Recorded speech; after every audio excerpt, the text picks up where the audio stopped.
The next topic that we will be discussing are pressure sensors. Pressure sensors typically are resistive pressure sensors, though also other types of pressure sensors exist.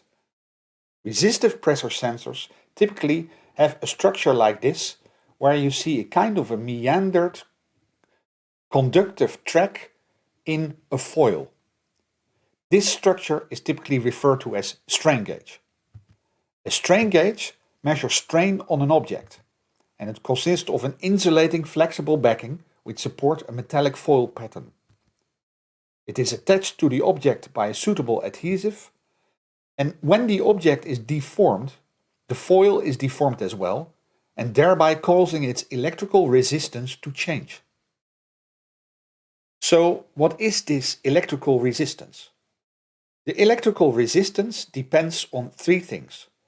The first one has something to do with the material properties, the electrical properties of the material that we use for the conduction of electrical current. This is what they call the resistivity, and it's typically dependent on the nature of the material. But also the total resistance also depends on the length. As you can imagine, if you increase the length, then the total resistance increases.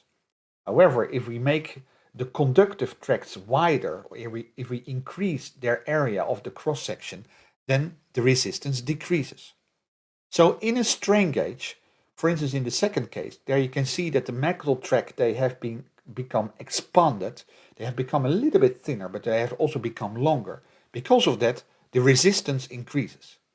On the other hand, in the third case, where the strain gauge is being compressed, then the total length has decreased and the width has increased a little bit. So because of that, resistance has decreased. So a strain gauge thus converts pressure via compression and decompression into resistance. If we measure this resistance, then we can measure the pressure. So how do we measure resistance? For this, we need the help of Georg Simon Ohm, who lived from 1787 until 1854, and who invented that there is a very linear relation between the applied voltage and the resulting electric current. This is referred to as Ohm's law. Ohm's law says that for a linear resistance, there always is a straight line through the origin in the IV plane, the current to voltage plane. In popular terms, if the current that is applied becomes twice as large, then the resulting voltage also becomes twice as large. If the resistance changes, then basically the slope of this curve changes.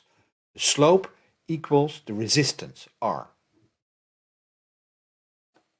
So in order to measure pressure, we need to measure the resistance, and we measure the resistance by applying a voltage and measuring current, or the other way around, applying current and measuring the resulting voltage.